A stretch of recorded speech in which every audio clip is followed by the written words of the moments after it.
হুজুরগণ, আমি ওমর ফারুক, আমার কাছে দুনিয়ার ভিতরে তিনটা বস্তু বেশি করে প্রিয়। আমার কাছে তিনটা ভালো। কি এক নাম্বার? ওমর ফারুক বললেন, এক নম্বর হলো সৎ কাজে আদেশ করা, আর দ্বিতীয় নম্বর হলো অসৎ কাজে নিষেধ করা, আর তৃতীয় নম্বর হলো পুরাতন কাপড়কে পরিধান করা। বলেন সুবহানাল্লাহ।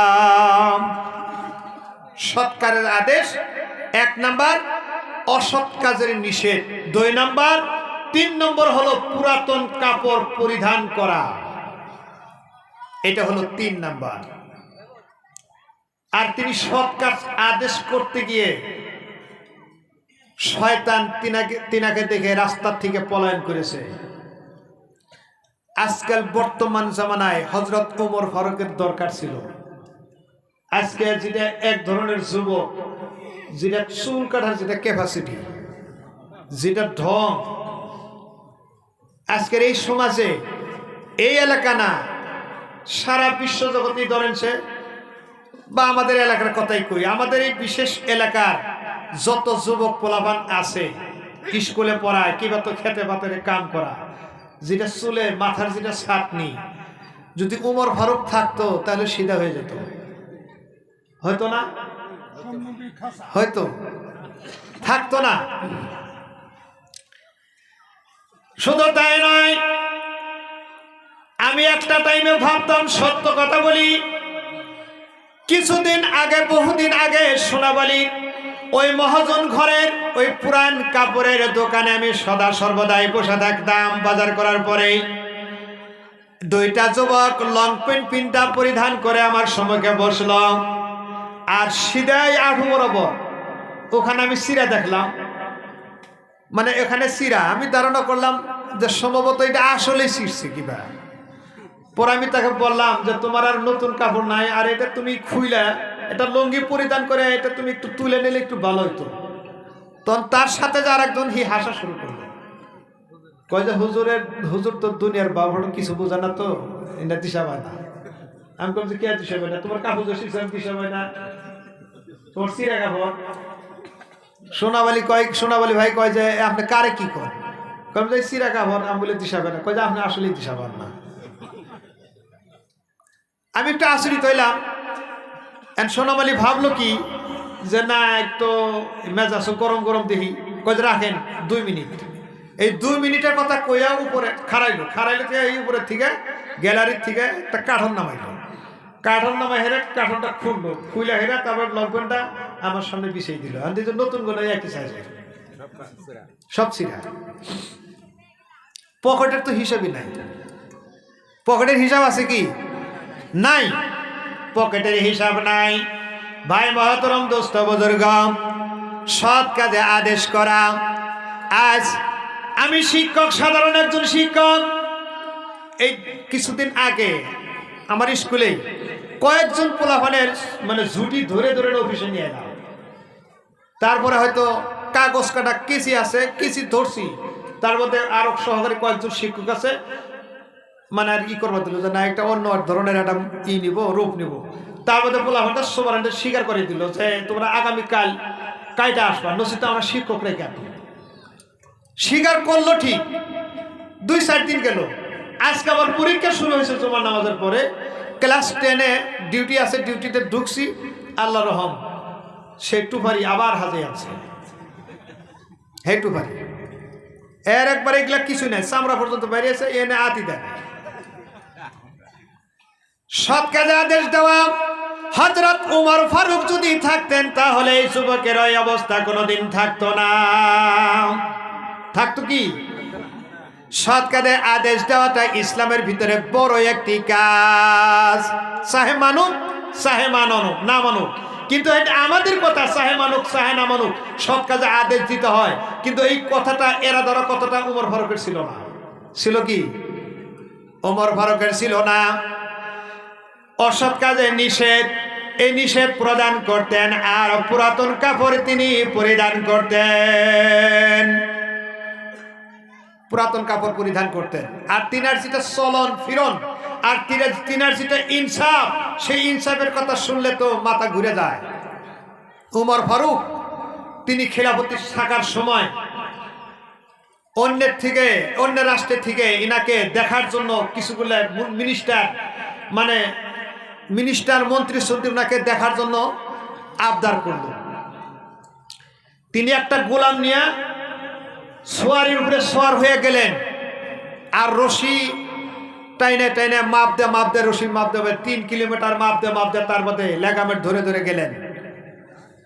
তিনি যখন গন্তব্যস্থানে গেলেন, রশি টানার পালা পড়ল হযরত উমরের।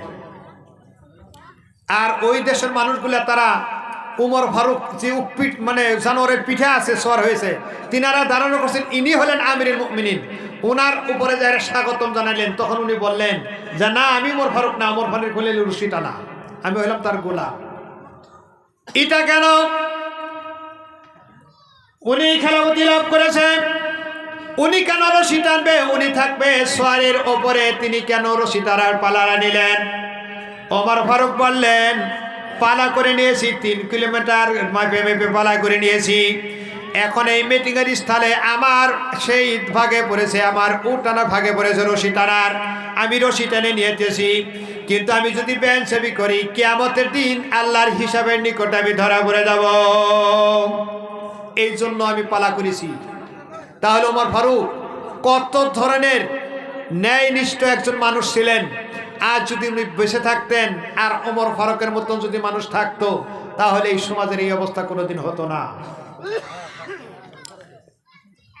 আমরা ইনশাআল্লাহ আজিজ সব কথায় আমরা লক্ষ্য রাখবো, সব কথায় আমরা খেয়াল রাখবো, স্মরণ রাখবো। আমরা এইটাই আমরা মনে করি খেয়াল রাখবো। আজ এখানে আসছেন, বাড়ির থেকে বাহির হওয়ার সাথে সাথে প্রত্যেকটা কদমের পরিবর্তন করে আমাদের আমলনামায় নেকি লেখা আছে। আবার এই মতো ধরনের প্যান্ডেলও হয় না। আজকে হয়েছে ধর্মসভা, ধর্মের মাহফিল, জলসা, তখন ওই ধর্মের নামটা উল্লেখ থাকে না, সাংস্কৃতিক নামটা কি থাকে? সাংস্কৃতিক। শয়তানে বলল একবার, আল্লাহর কাছে বললেন, হে পাক পরওয়ারদিগার আলম, আমি শুধুমাত্র একটি ভুল করার ধরনে, অন্যায় করার ধরনে লানতের মালা আমি গলায় পরে নিলাম। আয় আল্লাহ, তুমি আমার উপরে নারাজ হয়ে গেলা কিয়ামত পর্যন্ত। শুধু কিয়ামত পর্যন্ত নয়, আমার সারা লাইফটা আমি তোমার অকৃতজ্ঞ হয়ে গেলাম, নাফরমানি হয়ে গেলাম। লানতের মালা আমি গলায় পরে নিলাম। আমার জন্য জান্নাত না, আমার জন্য জাহান্নাম। জাহান্নামে আমারে থাকতে হবে।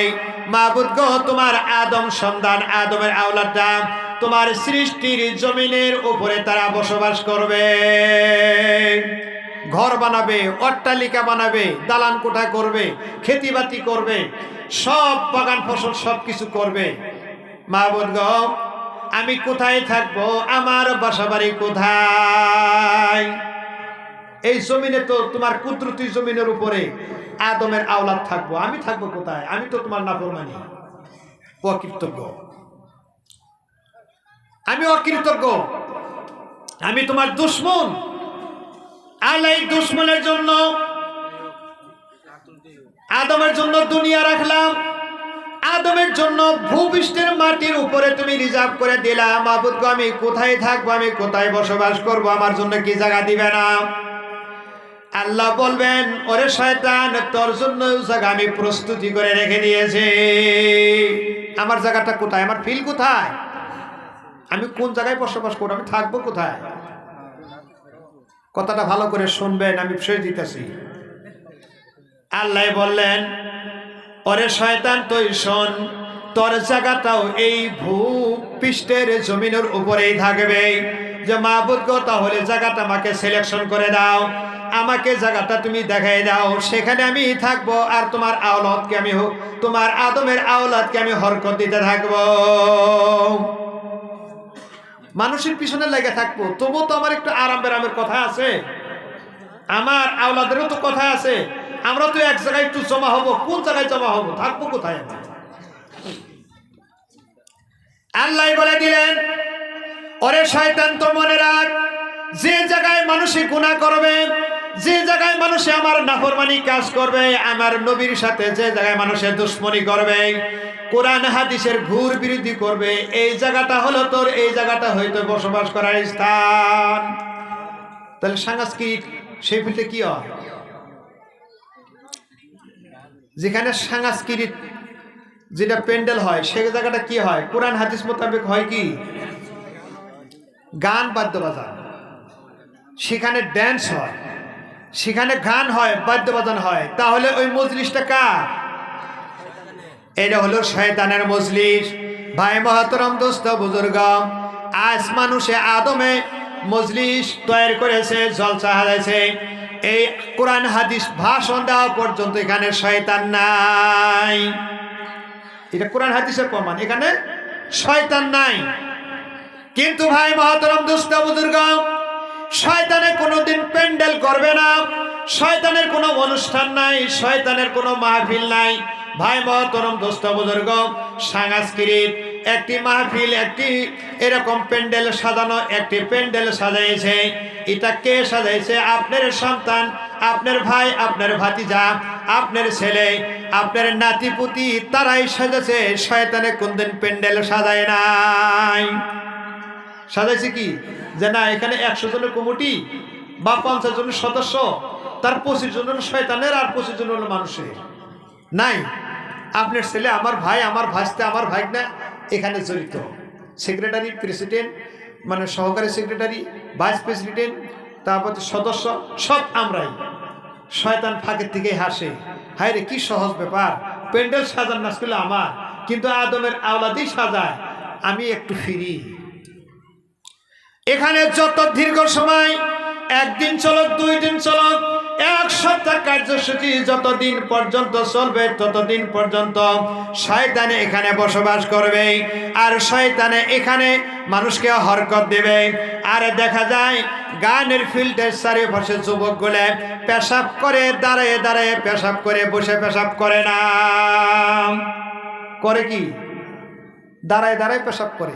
হে পেশাব ক্লিয়ার হয় না, আর একজনের ধাক্কা দেয়, ধাক্কা দেওয়া হচ্ছে আর একজনের দেয় টান। হে পেশাব তার হুদ্দে একটু সরবর হয়,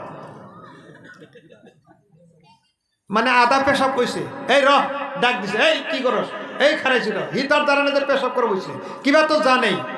ওই একটা ধাক্কা দেয়, ধাক্কা দিলে মানে হি একটু খারাপ ভাষা কয়, পেশাব ইপিদের আসেই। হি আবার আর এক ভাষা খারাইছে, ঘুরে আনতে যায়, তার লাগে কই এটা কাম কুলি, কই যেটা ওই থাকে।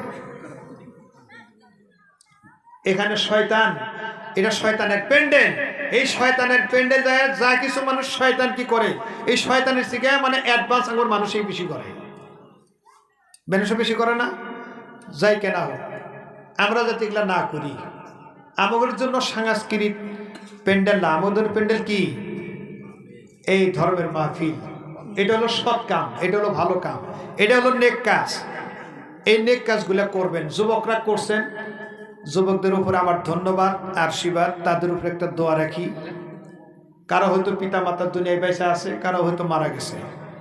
এই সৎ কামের বিনিময় যারা বেঁচে আছেন তারা তো আসেনি, আর যারা মরে গেছেন তাদেরকে আল্লাহ কবরবাসী, এই কবরবাসীকে আল্লাহ মাফ করুন। এই সৎ কামের বিনিময় যদি কোনো মুসিবতে থাকে, আল্লাহ যাতে হেফাজত করে তাদেরকে জান্নাতুল ফেরদাউস করে দেয় আল্লাহ।